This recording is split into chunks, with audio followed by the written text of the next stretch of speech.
बिस्मिल्लाहिर्रहमानिर्रहीम अस्सलाम वालेकुम वेलकम तुहद बे लट सान यूट्यूब चैनल पे ये जन नाव कुक विद अम्बरीन सन अजिश recipe chicken rista recipe start करना ब्रो अगर तुम ये चैनल पे नई छो चैनल करो सब्सक्राइब तो वीडियो वो एंडस तम चलो करो अजिश रेसिपी स्टार्ट ये नमुत चिकन ब्रेस्ट नमुत लगभग 600 ग्राम बे नमुत बड़ालन ब्यूल बे नमुत नून तो ये त्रो न्याय मज तो दगवन ये तो बनाओ अत स्मूथ पेस्ट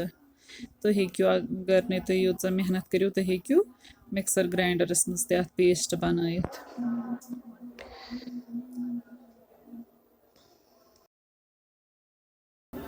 युथु यह नेसब यी चेटन अम पे त्रो अत मज बड़ालन ब्यूल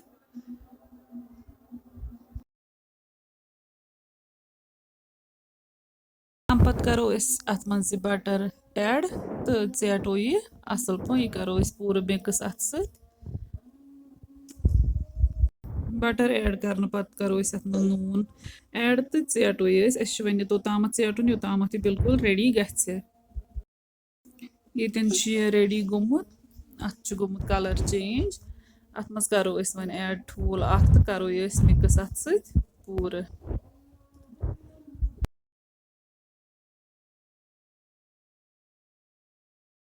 रिस्तन हुंद मिक्सचर गो रेडी यह कड़ो वन अकिस प्लेटस पे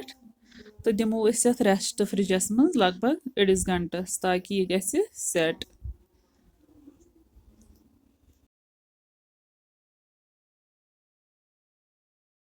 ओड घंटे गसित कड़ो ये वो फ्रिज मज नबर दिमो वन रिस्तन हज शेप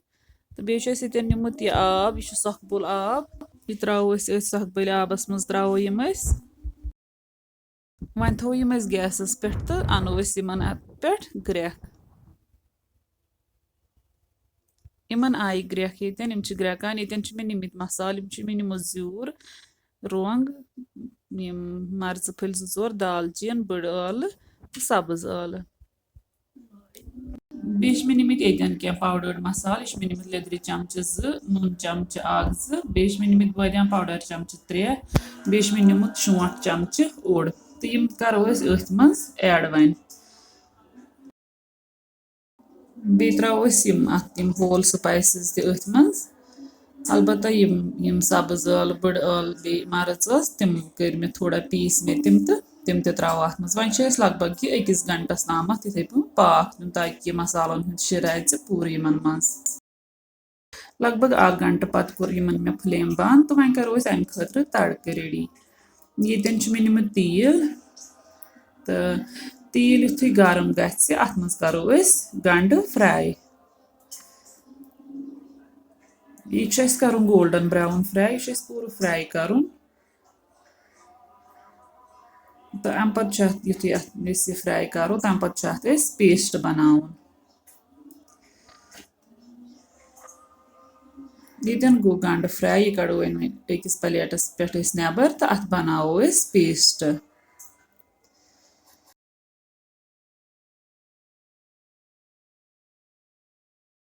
उस तील वन बचो अत मज करो वन रोहन पेस्ट चमच 1 ऐड तो करो ये हल्के फ्राई यह हल्के फ्राई कर यह जालुन कह फ्राई कर हल्के रोहन जल्दी गसान फ्राई अत ज्यादा टाइम लगान कह अम पे त्रो अत मज आब कतर रोहन फ्राई गसन पत तो बेश मे ये निमित मर्चवांगनस 3 चमच तो यम त्रो अथ मज करो फ्राई अत बनाओ पेस्ट चिली पेस्ट गो ये रेडी वन मे ये प्रेशर कुकर अत मज त्रो वन हम रिस्त तैयार थमित कर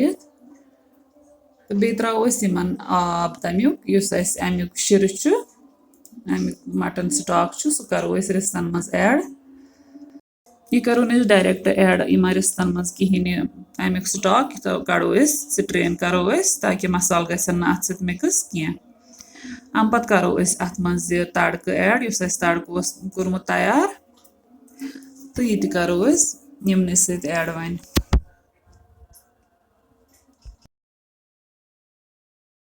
तड़का ऐड करने पत्त त्रो अत मज ओनियन पेस्ट यम फ्राई आम कर बनो पेस्ट सह त्रो अत मज तो वन दिमो अत थो वन ढक्कन बंद तो करो वीट तोताम योताम अत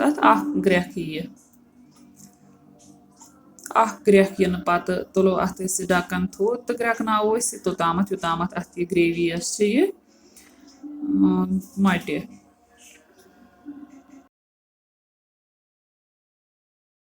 अस तिमन लगभग बे अड़िस गंटस पाक इस ग्रेवी यह वन गम ठीक अस ग्रेवी अत जरूरत तो अगर यू तुम हेकू बे थिक बनत तो अथ सत सन अजिच रेसिपी ये अन तुम अगर सन अजिच रेसिपी पसंद आम वीडियो करो लाइक तो शेयर बे दीजो पन फीडबैक कमेंट सेक्शनस मज रेसिपी करो जरूर ट्राई अल्लाह हाफिज।